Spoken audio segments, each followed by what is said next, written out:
Hello everyone, कैसे हैं आप सब। तो आज की इस क्लास में आप सबके डिमांड पर क्लास 12 हिस्ट्री का 50 गेस्ट क्वेश्चंस को लेकर आ चुका हूं। और 50 गेस्ट क्वेश्चन में ऐसे क्वेश्चंस को लेकर आया हूं जो आपको सेंट्रल एग्जाम और बोर्ड एग्जाम दोनों में देखने को मिलेगा। जैसा कि आपका सेंटर परीक्षा का डेट आ चुका है जो कि 30 अक्टूबर से होने वाला है, इसलिए मैं 50 क्वेश्चन को लेकर आया हूँ ताकि आपका सभी क्वेश्चन सेंट्रल एग्जाम में सोल्व हो सके और आप अच्छे स्कोर कर सके।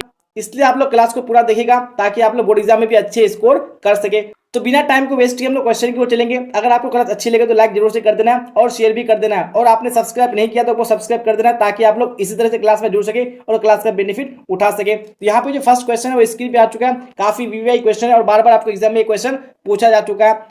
हड़प्पा सभ्यता किस युग की सभ्यता है? तो कौन से युग की सभ्यता है हड़प्पा सभ्यता? तो आप सबने बार बार पढ़ चुका है कि ये कौन से युग की सभ्यता है, यानी जो ऑप्शन नंबर बी होगा बिल्कुल राइट हो जाएगा। तो अब बढ़ते हैं हम लोग नेक्स्ट क्वेश्चन, क्वेश्चन नंबर 2 की ओर। तो 2 को भी देखिए और आंसर कीजिए कौन सा ऑप्शन सही होगा। और जितनी भी मैं क्वेश्चन लेकर आया हूँ काफी वीवीआई है, आपको एक भी क्वेश्चन को स्किप मत करना है। यहाँ पे पूछा गया है कि सिंधु सभ्यता में विशाल स्नानागार के अवशेष कहां से प्राप्त हुए? तो कहां से विशाल स्नानागार के अवशेष प्राप्त हुए यहाँ पे आप सबको बताने हैं। तो 2 में ऑप्शन नंबर बी बिल्कुल राइट हो जाएगा, नहीं मोहनजोदड़ो से प्राप्त हुआ है। तो अब बढ़ते हैं हम लोग नेक्स्ट क्वेश्चन, क्वेश्चन नंबर 3 की ओर। जी हाँ, तो 3 भी आ चुका है जो कि काफी वीवीआई क्वेश्चन आपको एग्जाम में आ चुका है।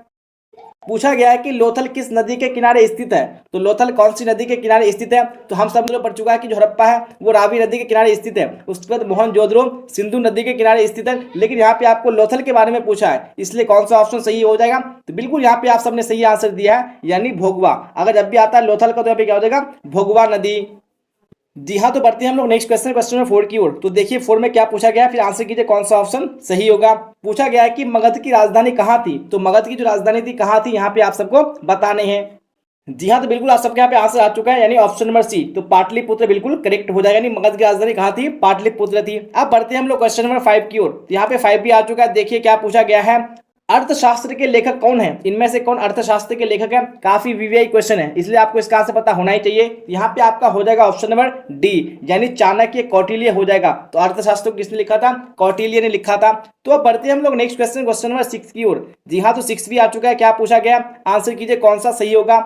अशोक के किस अभिलेख में कलिंग युद्ध का वर्णन किया गया है? तो कौन से अभिलेख में कलिंग युद्ध का वर्णन किया गया है, यहाँ पे आप सबको बताने हैं। काफी बार एग्जाम में क्वेश्चन आ चुका है, तो बिल्कुल यहाँ पे हो जाएगा ऑप्शन नंबर सी, यानी 13वां अभिलेख में। तो अब बढ़ते हैं हम लोग क्वेश्चन नंबर 7 की ओर। जी हाँ, तो 7 भी आ चुका है। पूछा गया है कि प्रयाग प्रशस्ति की रचना किसने की थी? तो किसने प्रयाग प्रशस्ति की रचना की थी, यहाँ पे आप सबको बताना है। काफी वीवीआई क्वेश्चन है, वैसे मैं जितने भी क्वेश्चन लेकर आया हूँ सारे ही वीवीआई है। तो यहाँ पे 7 में कौन सा ऑप्शन राइट हो जाएगा? बिल्कुल आप सबने सही आंसर दिया है, यानी हरिसेन हो जाएगा। तो अब देख लेते हैं हम लोग नेक्स्ट क्वेश्चन, क्वेश्चन नंबर 8 को। जी हाँ, तो 8 भी आ चुका है। पूछा गया है कि महाभारत की रचना किस भाषा में हुई? तो महाभारत को कौन सी भाषा में लिखा गया है, यहाँ पे आप सबको बताना है। चलिए कौन सा ऑप्शन राइट होगा फटाफट से आप लोग कमेंट बॉक्स में टाइप कीजिए। बिल्कुल आप सबने सही आंसर दिया है, यानी संस्कृत। तो महाभारत को कौन सी भाषा में लिखा गया था? यानी संस्कृत भाषा में। अब बढ़ते हैं हम लोग क्वेश्चन नंबर 9 की ओर। यहाँ पे 9 भी आ चुका है। पूछा गया है कि मनुस्मृति की रचना किसने की थी? तो मनुस्मृति की रचना जो की थी वो किसने की थी, यहाँ पे बताने। वाल्मीकि, मनु, कौटिल्य या वेद व्यास? तो यहाँ पे हो जाएगा आपका ऑप्शन नंबर बी, यानी खुद मनु ने की थी। चलिए अब बढ़ेंगे हम लोग नेक्स्ट क्वेश्चन, क्वेश्चन नंबर 10 की ओर। जी हाँ, 10 भी आ चुका है। पूछा गया है कि महाभारत का युद्ध कितने दिनों तक चला था? यानी जो महाभारत का युद्ध हुआ था पांडव और कौरवों के बीच में, तो ये कितने दिन तक चला था? यहाँ पे आपका ऑप्शन नंबर सी हो जाएगा, यानी 18 दिनों तक ये युद्ध चला था। तो बढ़ते हैं हम लोग अब क्वेश्चन नंबर 11 की ओर। तो क्वेश्चन नंबर 11 भी आ चुका है। क्या पूछा गया है, प्रथम बौद्ध संगीति किस शासक के काल में हुई थी? तो आप सबने पढ़ चुका होगा कि टोटल 4 बौद्ध संगीति हुई थी। जो यहाँ पे पूछा गया कि प्रथम जो बौद्ध संगीति हुई थी वो किसके काल में हुई थी, कौन से शासक के काल में हुई थी? तो यहाँ पे 11 में कौन सा हो जाएगा? ऑप्शन नंबर ए, यानी अजात शत्रु के काल में हुई थी। और जो प्रथम बौद्ध संगीति हुई थी कहाँ पर हुई थी? ये हुई थी राजगृह में। तो आपको ये भी क्वेश्चन आता है कि प्रथम बौद्ध संगीति कहाँ पर हुई थी और किसके शासन काल में हुई थी। उसके बाद दूसरा बौद्ध संगीति जो हुई थी वो कहाँ हुई थी, ये भी आपको एग्जाम में क्वेश्चन आते हैं। तो मैंने आपको प्रथम, द्वितीय, तृतीय और चतुर्थ बौद्ध संगीति के बारे में अच्छे से पढ़ा चुका है। तो अब बढ़ते हैं हम लोग नेक्स्ट क्वेश्चन, क्वेश्चन नंबर 12 की ओर। जी हाँ, तो 12 भी आ चुका है। देखिए क्या पूछा गया, आंसर कीजिए कौन सा सही होगा। महावीर ने पार्श्वनाथ के सिद्धांतों में नया सिद्धांत क्या जोड़ा? तो महावीर ने जो पार्श्वनाथ का सिद्धांत था उसमें एक नया सिद्धांत को जोड़ा था, तो उसका नाम क्या था, यहाँ पे आप सबको बताने हैं। तो बिल्कुल यहाँ पे 12 में हो जाएगा ऑप्शन नंबर बी, यानी कि ब्रह्मचर्य का सिद्धांत को जोड़ा था। अब बढ़ते हैं हम लोग नेक्स्ट क्वेश्चन, क्वेश्चन नंबर 13 की ओर। जी हाँ, तो क्वेश्चन आ चुका है। पूछा गया है कि पुराणों की संख्या कितनी है? तो टोटल कितने पुराण है, यहाँ पे आप सबको बताने हैं। तो 13 में ऑप्शन नंबर बी, यानी 18 बिल्कुल राइट हो जाएगा। तो अब बढ़ते हैं हम लोग नेक्स्ट क्वेश्चन, क्वेश्चन नंबर 14 की ओर। जी हाँ, तो 14 को देखिए क्या पूछा गया है, स्तूप का संबंध किस धर्म से है। तो स्तूप का संबंध कौन से धर्म से है, तो मैंने आप सबको बार बार पढ़ा चुका है कि इसका संबंध जो है ये बौद्ध धर्म से है, इसलिए क्या हो जाएगा, ऑप्शन नंबर बी बिल्कुल राइट हो जाएगा। अब देख लेते हैं हम लोग क्वेश्चन नंबर 15 को। जी हाँ, तो 15 भी आ चुका है, पूछा गया है कि आईने अकबरी कितने भागों में विभक्त है। तो आईने अकबरी कितने भागों में बटा है, यहाँ पे आप सबको बताने हैं। तो बिल्कुल यहाँ पे ऑप्शन नंबर डी हो जाएगा, यानी 5 भागों में विभक्त है। तो यहाँ पे एक कंफ्यूजन वाली बात यह है कि एग्जाम में आपको आता है कि जो अकबरनामा है, तो अकबरनामा कितने भागों में विभक्त है। तो आपको अगर अकबरनामा पूछेगा तो वहां पे कितना हो जाएगा, यानी 3 भाग हो जाएगा। लेकिन आपको अगर पूछेगा कि आईने अकबरी कितने भागों में विभक्त है, तो यहाँ पे हो जाएगा 5। इसलिए आपको दोनों को याद रखना है, अकबरनामा बोलेगा तो 3, उसके बाद आईने अकबरी बोलेगा तो 5। तो अब बढ़ते हैं हम लोग क्वेश्चन नंबर 16 की ओर। जी हाँ, देखिए क्या पूछा गया है, अकबर का वित्त मंत्री कौन था। यानी जो अकबर का वित्त मंत्री था इनमें से कौन था, बीरबल, मानसिंह, टोडरमल या अबुल फजल। यहाँ पे 16 में कौन सा ऑप्शन राइट होगा, वेरी गुड, बिल्कुल आप सबने सही आंसर दिया है, टोडरमल। और आपको यहाँ पे वित्त मंत्री आया है, लेकिन कहीं कहीं आपको आता है दीवाने अशरफ। अगर आपको दीवाने अशरफ या वित्त मंत्री में से कोई सा भी आता है तो आपको क्या लगाने हैं, टोडरमल लगाने, क्योंकि दीवाने अशरफ का मतलब ये होता है यानी वित्त मंत्री। अब बढ़ते हैं हम लोग क्वेश्चन नंबर 17 की ओर। देखिए क्या पूछा गया, 17 में आंसर कीजिए कौन सा सही होगा। अकबरनामा की रचना किसने की। तो मैंने बता दिया कि अकबरनामा की रचना की थी, वो की थी अबुल फजल ने, इसलिए जो ऑप्शन नंबर डी होगा बिल्कुल राइट हो जाएगा।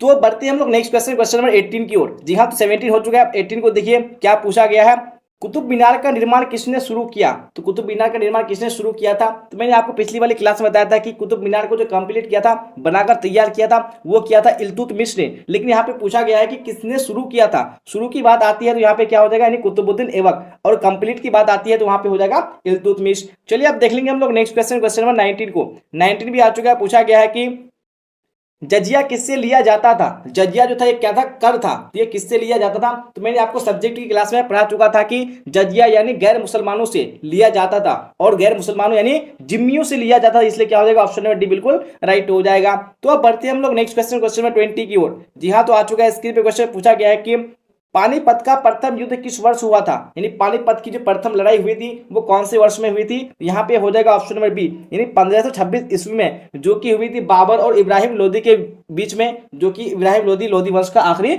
शासक था। अगर आपको पूछता है कि पानीपत की दूसरी लड़ाई कब हुई थी, यहाँ पे आपका हो जाएगा 1757 ईस्वी में। पहला हुआ था 1526 में, दूसरा हुआ था 1757 में, और तीसरा जो हुआ था वो कब हुआ था, आप सबको कमेंट बॉक्स में बताने हैं। तो अब बढ़ते हैं हम लोग नेक्स्ट क्वेश्चन, क्वेश्चन नंबर 21 की ओर। जी हाँ, तो 21 भी आ चुका है, क्या पूछा गया है, भारत का अंतिम मुगल शासक कौन था। तो भारत का जो अंतिम मुगल शासक था इनमें से कौन था।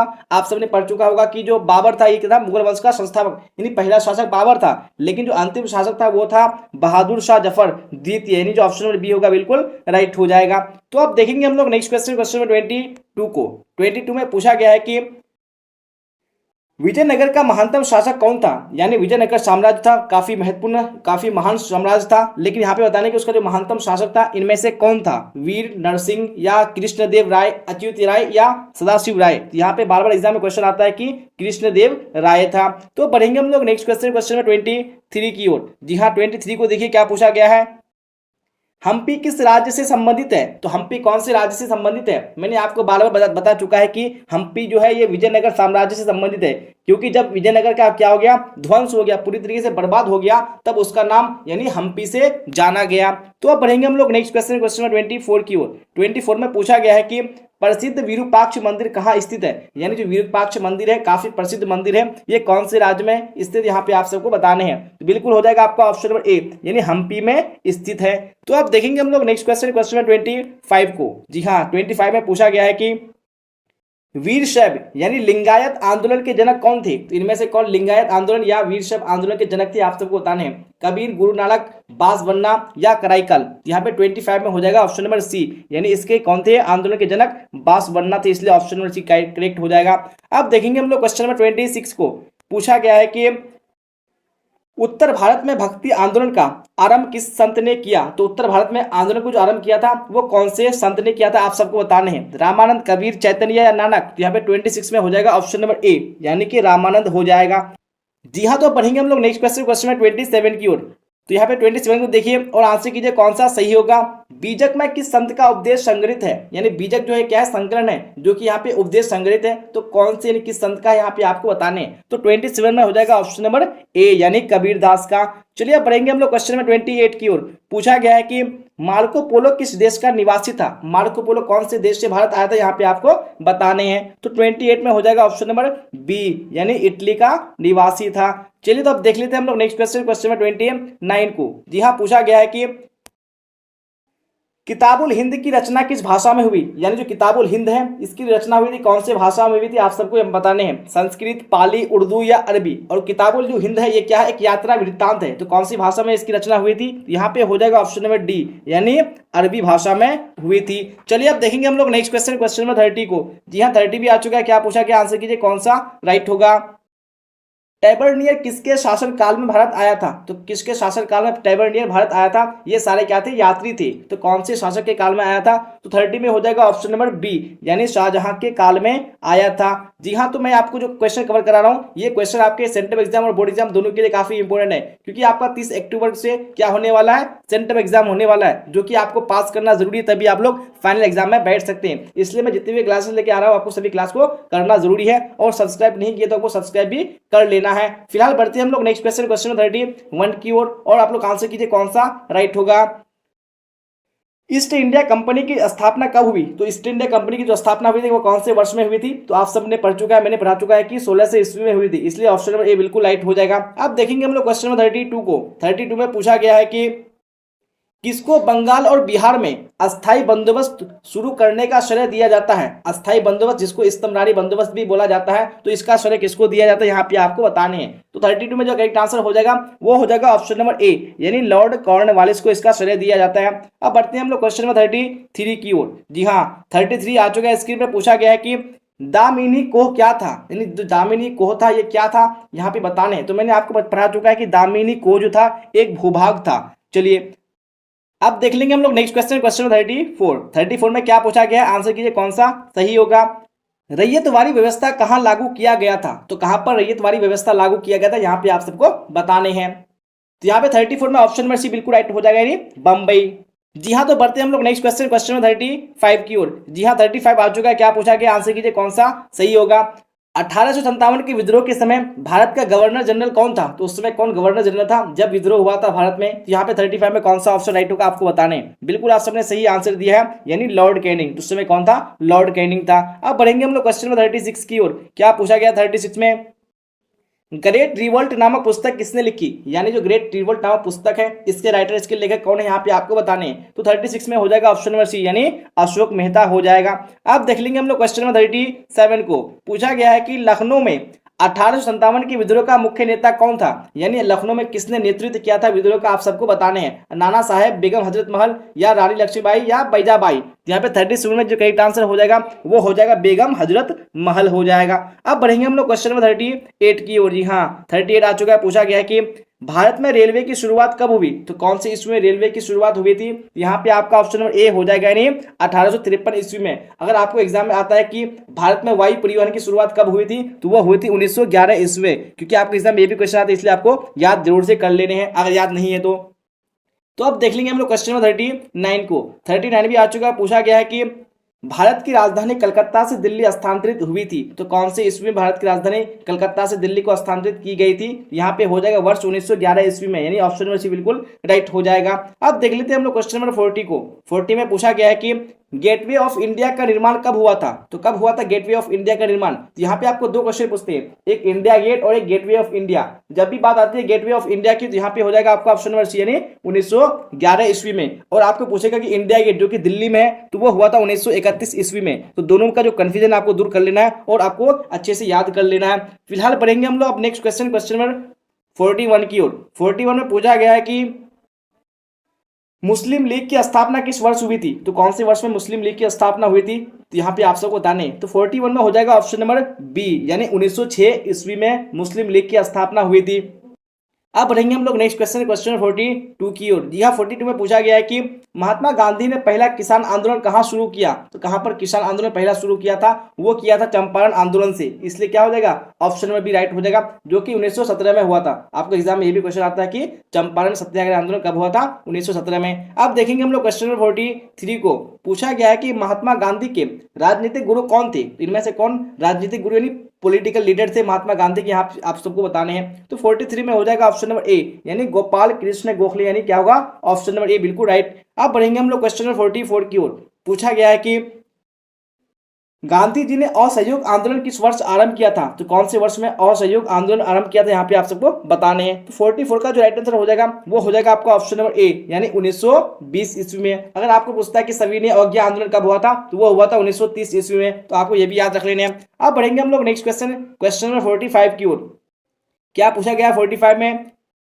इंडियन नेशनल आर्मी का गठन किसने किया? तो किसने इंडियन नेशनल आर्मी का गठन किया था, आप सबको बताने। तो 45 में देखिए कौन सा राइट होगा, बिल्कुल आप सबने सही आंसर दिया है, यानी सुभाष चंद्र बोस ने किया था। अब देखेंगे हम लोग क्वेश्चन नंबर 46 को।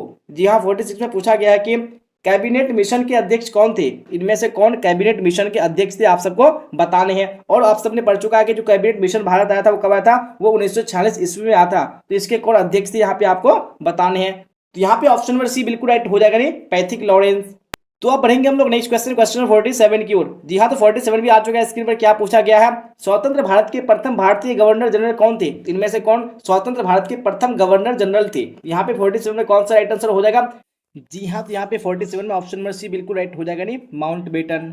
क्वेश्चन नंबर 48 को। जी हाँ, तो 48 भी आ चुका है। क्या पूछा गया है, देखिएगा और आंसर कीजिएगा। संविधान सभा के प्रारूप समिति के अध्यक्ष कौन था? तो इनमें से कौन संविधान सभा के प्रारूप समिति के अध्यक्ष थे? तो मैंने बता चुका है कि जो प्रारूप समिति यानी गठित हुई थी जिसको संविधान लिखने के लिए, तो उसका जो अध्यक्ष था वो था BR अम्बेडकर, यानी जो ऑप्शन नंबर क्या होगा, बी होगा, बिल्कुल राइट हो जाएगा। अब देखेंगे हम लोग नेक्स्ट क्वेश्चन नंबर 49 को। 49 में पूछा गया है कि भारत के संविधान का पिता किसे कहा जाता है? तो किसको भारत के संविधान का पिता कहा जाता है? तो यहाँ पे हो जाएगा आपका ऑप्शन नंबर बी, यानी डॉक्टर BR अम्बेडकर को, यानी भीमराव अम्बेडकर को ही भारतीय संविधान का पिता कहा जाता है। अब देख लेंगे हम नेक्स्ट क्वेश्चन नंबर 50 को, जो कि आज की क्लास का आखिरी क्वेश्चन है। क्या पूछा गया है?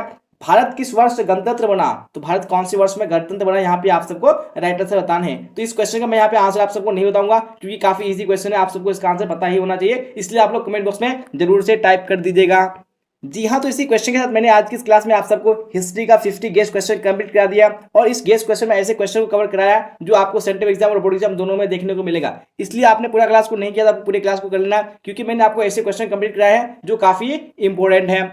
अगर आपको क्लास अच्छी लगी हो तो लाइक कर देना, अपने दोस्तों में शेयर भी कर देना है, और आपने इस चैनल को अभी तक सब्सक्राइब नहीं किया तो आपको सब्सक्राइब कर लेना है, क्योंकि आपको इस चैनल पर वो सभी क्वेश्चन कवर कराए जाएंगे जो सीधे आपको बोर्ड एग्जाम और सेंट्रल एग्जाम दोनों में देखने को मिलेगा। इसलिए आप लोग सब्सक्राइब जरूर से कर लीजिएगा। तो यहाँ तक बने रहने के लिए आप सबका धन्यवाद। फिर मिलते हैं अगली क्लास में। Till then bye bye, tata, see on the